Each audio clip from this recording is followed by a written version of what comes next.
Soy Genei Beltrán Félix, soy novelista, cuentista, ensayista, nacido en 1976. Mi más reciente libro es Adiós, Tomasa.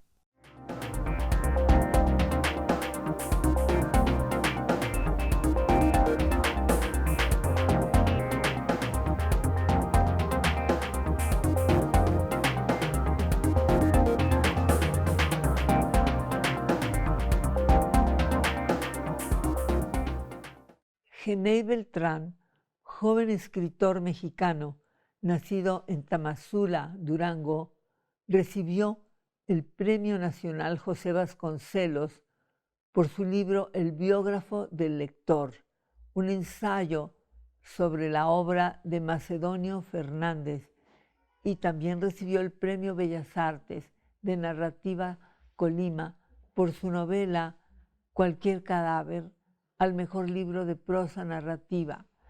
Hoy vamos a hablar de su más reciente novela, Adiós, Tomasa. Genei Beltrán, ¿cómo se encuentra en Culiacán la situación de los estudios de literatura? ¿Te hubieran tocado allá? Cuando yo empecé a adentrarme en el mundo de la literatura, había pocas librerías, había pocas bibliotecas. Yo recuerdo, por ejemplo, las referencias a William Faulkner, ¿no? Sí. Tan importante para los autores del boom. Pues yo andaba buscando libros de Faulkner en toda la ciudad y no había, ¿no? Definitivamente alguien se los había robado de la biblioteca pública, ¿no? Qué mal. Entonces yo me imaginaba que la Ciudad de México era como el depositario de toda esa literatura que no se conseguía allá, ¿no? Por eso también para mí la idea era venirme a la Ciudad de México. Pero hoy en día, afortunadamente gracias al Internet, la literatura circula de otra manera y hay autores mucho más jóvenes que yo que han podido formarse escribiendo poesía, escribiendo cuentos, sin tener que dejar de vivir en sus ciudades para venirse a la Ciudad de México o para irse a Guadalajara, ¿no? La idea de un paraíso de libros en una biblioteca que menciona tanto Borges, era, en cierta forma, yo me imaginaba la Ciudad de México como el paraíso, ¿no? Porque era una búsqueda de referencias que no se conseguían, ¿no? Pero sí ha cambiado muchísimo, por fortuna, ¿no? ¿Cuándo en un momento dado dijiste yo quiero ser escritor? Pero ¿cómo es ya en la realidad? ¿Empiezas a tener lecturas? Sí. ¿Cuáles fueron tus primeras lecturas y cómo las obtuviste allí? ¿O fue hasta que viniste a la Ciudad de México? Fue antes, sí. Yo empecé a leer literatura cuando en la secundaria nos pusieron a leer a Julio Verne. ¿Cómo eran las escuelas allí? Pues dependía de que la maestra de español tuviera una gran voluntad para ponernos a leer. Y yo recuerdo que nos pusieron a leer Los hijos del capitán Grant de Verne y fue un deslumbramiento, ¿no? Porque en la casa de mi familia no había libros. Es una casa pues de habitantes de la sierra, mudados a la ciudad, acostumbrados a trabajar en el campo. Y el universo del libro estaba absolutamente distante, ¿no? Entonces es más bien en la escuela donde viene para mí mi primer acercamiento. Y luego ya a los 15 años, al estar ya en la preparatoria, fue cuando una maestra nos puso a leer Cien años de soledad. Y a partir de eso, pues yo me puse a buscar otros libros de García Márquez, otros libros de autores del boom. En algún momento un amigo me dio a leer Crimen y Castigo de Dostoyevsky. Y fue así como si me estallara la cabeza también, ¿no?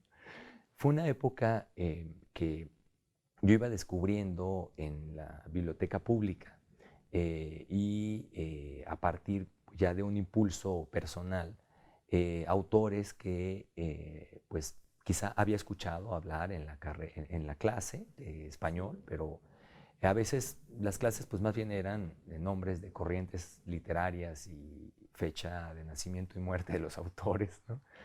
Pero fueron sobre todo esas tres lecturas, ¿no? Julio Verne, García Márquez, Dostoyevsky. Y para mí fue muy curioso porque a partir de Dostoyevsky yo me lancé a leer a otros autores rusos del 19, busqué otros libros del propio Dostoyevsky. Hubo un momento en el que yo pensé que la literatura universal era la literatura rusa del siglo XIX, ¿no?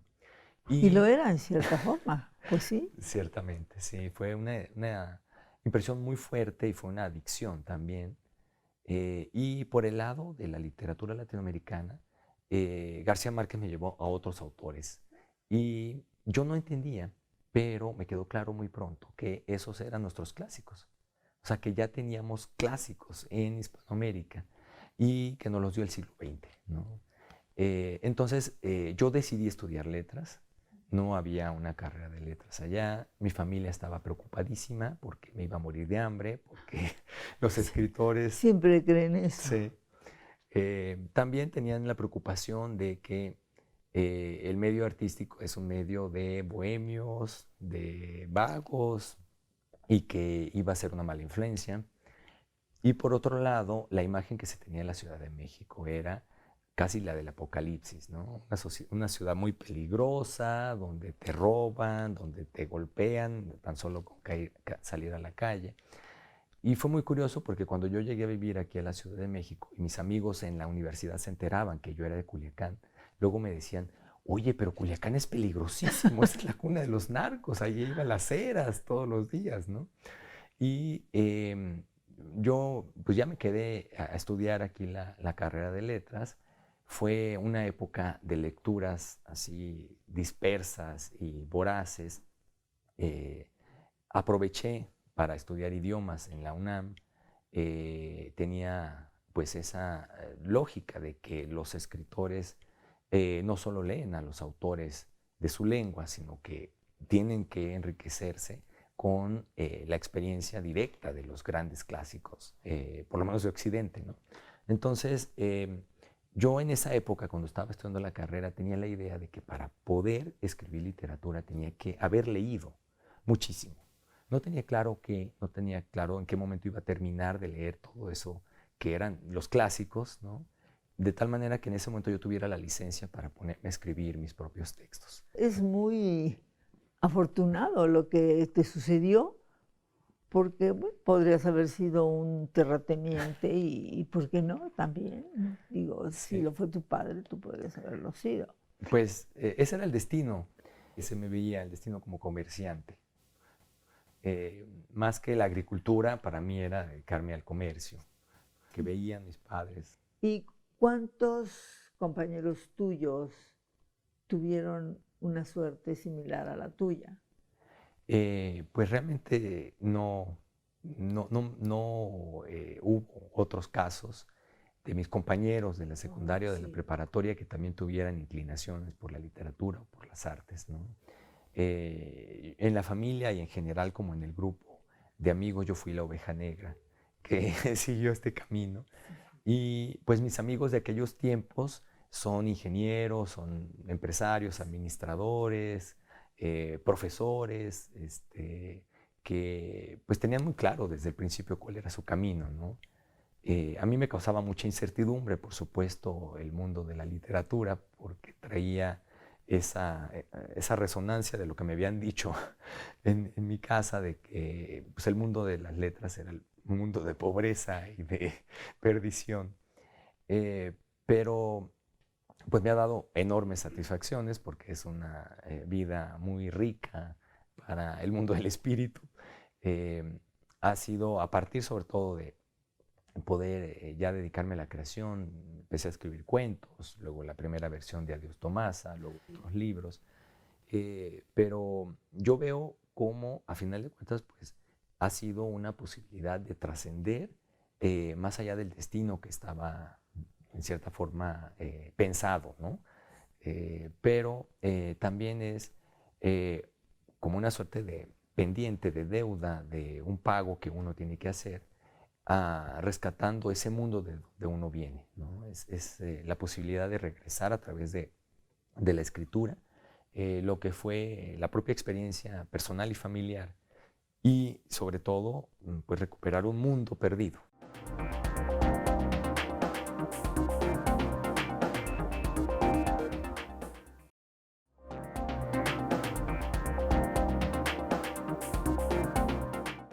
Dostoyevsky. ¿Qué te dio Dostoyevsky? Dostoyevsky me enseñó que escribir era verdaderamente infernal. Yo tenía pues un deslumbramiento, ¿no? El personaje de Raskolnikov me acompañó por semanas. Realmente fue una revolución en mi El cabeza. joven criminal. Exactamente, por lo importante que resulta el proceso de transformación de Raskolnikov a partir de que mata a la anciana usurera, ¿no? Entonces, yo no entendía realmente, no habría podido escribir un ensayo explicando de manera muy racional, muy mesurada esa evolución, pero fue una referencia escalofriantemente cercana por esa vulnerabilidad del personaje a partir de la culpa, ¿no? Como la culpa es otro personaje, es una suerte de presencia constante en el desdoblamiento de su cabeza. Y con el tiempo, yo busqué en esa época otros libros de Dostoyevsky y lo he releído. Recientemente releí Los hermanos Karamazov y entonces ha sido una referencia permanente. Es un autor que he revisitado, que me causa pues una suerte de adicción, ¿no? Me interesa muchísimo Dostoyevsky la representación de esas personalidades convulsas, de esos seres que no están a gusto nunca, que están constantemente pasando por infiernos, por cuestionamientos. Demonios. Son unos demonios que traen en la cabeza y que los interpelan constantemente. Y eso le da una gran profundidad a sus personajes. Sí, son personajes que son clásicos, sí. que son inolvidables. ¿Y no leíste a otros rusos? ¿No Sí, leíste a Gogol? sí, en esa época leí los cuentos de Gogol, La nariz, por ejemplo, Sí. ¿no? El abrigo. El abrigo, esa visión tan extrañada, tan irreal, absurda, ¿no? De la vida en San Petersburgo. Ya después fue que leí Almas Muertas, ¿no? Pero mi primer avistamiento de Gogol fue con los cuentos, ¿no? Claro. ¿No leíste Stendhal, El rojo y el negro? A Stendhal lo leí un poco más adelante. Sí. Yo llegué a los franceses del 19 de la mano de los rusos, ¿no? Claro. Y entonces el primero que leí fue a Balzac, Papá Goriot y luego Eugenia Grandet, ¿no? Eugenie Grandet. Y en efecto, con Stendhal me pasó que primero El rojo y el negro y luego La cartuja de Parma, esos personajes juveniles, Por eso Julian te lo Sorel y preguntaba, por la Fabricio, sí, juventud. exactamente. Personajes de la acción, personajes impetuosos, apasionados, ¿no? A mí me impresionó mucho la batalla de Waterloo en La cartuja de Parma, donde está el pobre Fabricio perdido, le toca de todo en la batalla, pero no sabe ni siquiera si está en una batalla, no sabe si en efecto Napoleón va a pasar por ahí o él está perfectamente extraviado, ¿no? Y ese extravío de la percepción de un personaje que se está haciendo, porque en realidad es un adolescente, no está terminado como adulto, digamos, al mismo tiempo que estaba en un hecho histórico trascendental, como es la derrota de Napoleón, pues es un personaje que quiere alcanzar la gloria, ¿no? Es un personaje que en la más grande derrota de su héroe es cuando tiene la oportunidad de rozarse con la gloria y es un pobre muchacho perdido, ¿no?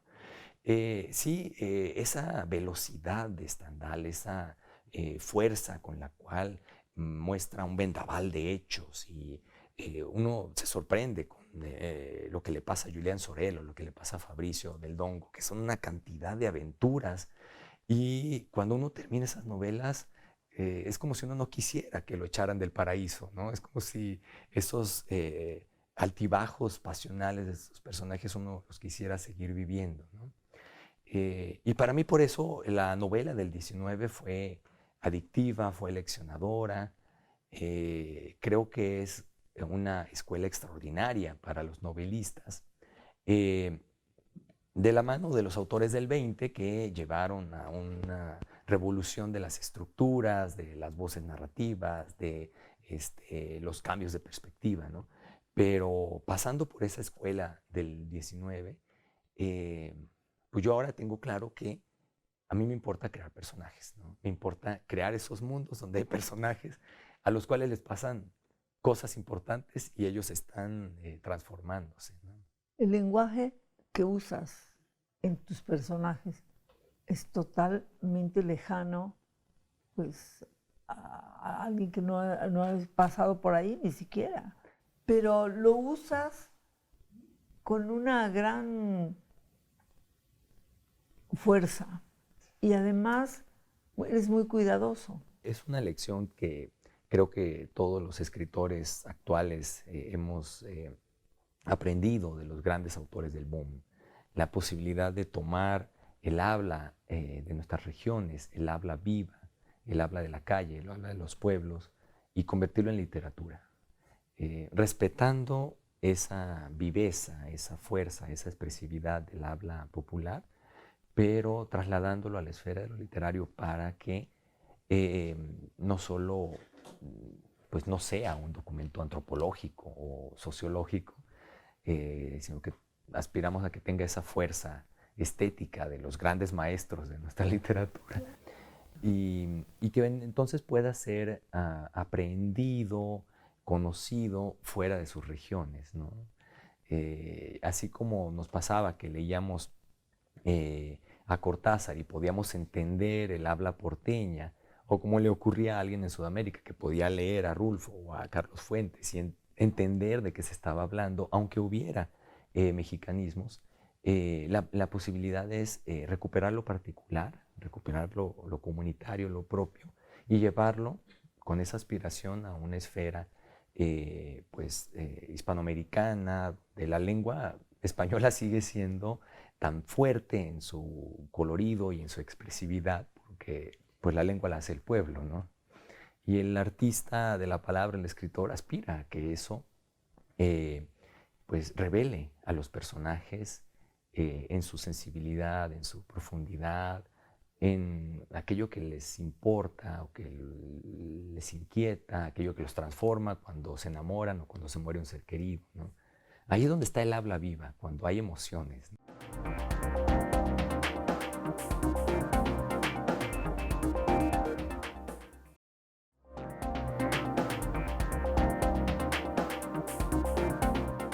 ¿Y tus padres han tenido la oportunidad del placer de ver en qué te convertiste?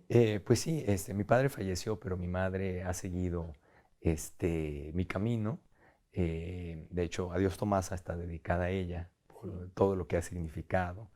Ella se ha sorprendido mucho, pero lo que ocurrió fue que, a pesar de que tenían tantas dudas de que yo estudiara letras y me dedicara a la literatura, el pensamiento de mi mamá fue en aquella época que yo tenía que seguir mi pasión, tenía que seguir mi vocación, porque de otra manera iba a quedar insatisfecho por una imposición de estudiar contaduría o estudiar derecho o estudiar alguna otra carrera, ¿no? ¿Tus padres son de origen español? La gran mayoría de la población de estas regiones es de origen vasco y también hay descendientes de criptojudíos que huyeron hacia el siglo XVI, XVII de la muy noble y leal Ciudad de México hacia el norte, y con el tiempo fueron perdiendo la vinculación con el judaísmo, pero se conservan ciertas, no solo rasgos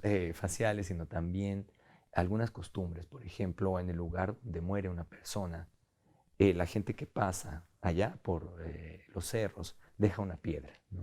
Y eso Eso es muy judío. exactamente. Estas personas no podrían explicar de dónde viene eso, pero es una costumbre que se ha transmitido de una generación a la otra, ¿no? Y muchos apellidos sí son apellidos de origen vasco, ¿no? Hay muchos, Vizcarra, Lizárraga, Sí. Espuro, ¿no? Y pues en general ese es el origen. Ahora, hay una fantasía en mi familia, hay una suerte de especulación que ha habido de que los Beltrán de la Sierra de Durango estamos emparentados con Lola Beltrán. Es una leyenda que transmitía mi papá diciendo que cuando los antepasados de Lola Beltrán llegaron a Sinaloa, hubo unos que se quedaron en el Rosario, en el sur del estado de Sinaloa, de donde nació Lola, y hubo otra rama que se siguió hacia la sierra, de donde nacimos nosotros. Bueno, es divertido, ¿no? Cuando veíamos a Lola Beltrán en la televisión, mi papá decía, ahí está su tía. Y sí, en general es ese origen. Y pues yo crecí escuchando la música popular del norte. Por eso en Adiós Tomás aparecen Sí, luego los personajes cantando. desde luego. Y Antonio Aguilar, por ejemplo, era un cantante admiradísimo allá. También Lola Beltrán, había otros cantantes más conocidos en la región, ¿no? Pero esas canciones nos las sabíamos de memoria todos. Y la cantábamos cuando alguien ponía en una grabadora un cassette, o si alguno de los vecinos que tenía buena voz se lanzaba y alguien lo acompañaba a la guitarra, pues era un deleite de todo el pueblo, Por ¿no? supuesto. Genei es un nombre muy poco conocido. Es un nombre inventado por mi papá. Eh, Mi papá estaba preocupado con el hecho de que mis apellidos son muy comunes allá. Entonces, buscaba nombres extraños para sus hijos. Y una vez vio una entrevista en una revista, la revista Siempre, que era de las pocas que llegaban a la sierra. El nombre original era Geneilo. Era un arquitecto a quien se entrevistaba ahí. ¿De qué origen? ¿Brasileño? Él nunca lo ha encontrado, pero él le dijo a mi mamá que quería que yo me llamara Geneilo. Mi mamá, muy sabia, le dijo que le pareció horrible. Entonces mi ¿Le papá, quitó lo? exacto, esa fue la contrapropuesta de mi papá. Y sí ha sido, pues siempre, ¿no? Un nombre muy, muy extraño en cualquier ámbito. Pero para esa idea que tenía mi papá de que por tener apellidos tan comunes allá en la sierra, podríamos tener homónimos exactos en caso de que se nos pusiera un nombre más común. De tal manera que podríamos vernos en problemas. Si un día buscaban a otro Beltrán Félix que se llamara igual que yo y me llevaban a mí a las Islas Marías detenido, acusado de esos crímenes, ¿no? Esa era la previsión de mi papá para ponernos nombres tan raros. Félix, ¿qué tenías parentesco con la gran actriz? En realidad mi mamá se llama María Félix. Ella es homónima de la gran actriz y siempre cuando crecimos lo presumíamos, ¿no? Mi mamá es María Félix. Pero sí, es otro apellido bastante común en el norte, en el noroeste. Y a mí me gusta mucho el significado en latín, ¿no? Sí. Pienso que es una vocación hacia la felicidad, ¿no? Y dinos, ¿tienes un nuevo proyecto? Sí. Literario, desde luego. A partir de que terminé Adiós Tomasa, hace poco menos de 2 años, me planteé otro proyecto que traía en la cabeza también de hace mucho tiempo. Si Adiós Tomasa es el mundo de la infancia y el mundo de la sierra, predominantemente quiero escribir una novela, me va a llevar todavía algún tiempo, sobre la ciudad de Culiacán a principios de los años 90, que es mi tiempo de la adolescencia. Pues muy reciente, claro. Sí.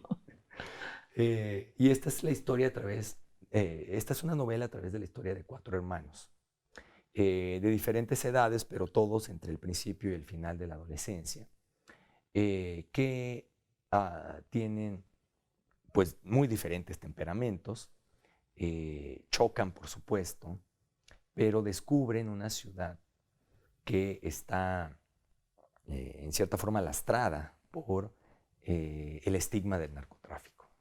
Crecer en Culiacán en esa época de los 80s y los 90 era crecer en la Chicago del noroeste, en digamos, el origen del narcotráfico, la cuna de los narcos, ¿no? Y eso provocaba una sensación de incomodidad por pertenecer a una ciudad de mala fama, ¿no?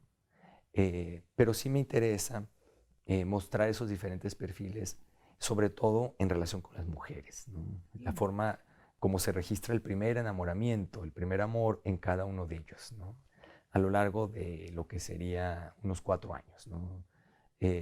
Pienso que la novela va a terminar el día que matan a Luis Donaldo Colosio, ¿no? Cuando se enteran los diferentes hermanos, ¿no? Y quiero hacer sentir al lector lo que era vivir en esa ciudad, para empezar muy calurosa, ¿no? Es un lugar de un calor extremo ante el cual los habitantes reaccionan de muy distinta manera, ¿no? ¿Ah, sí? Hay a quienes les encanta el calor, quienes se sienten tonificados por esa suerte de depuración que provoca el clima. Y por supuesto hay otros, entre los que me incluyo, que sufren mucho en las épocas de más calor, ¿no?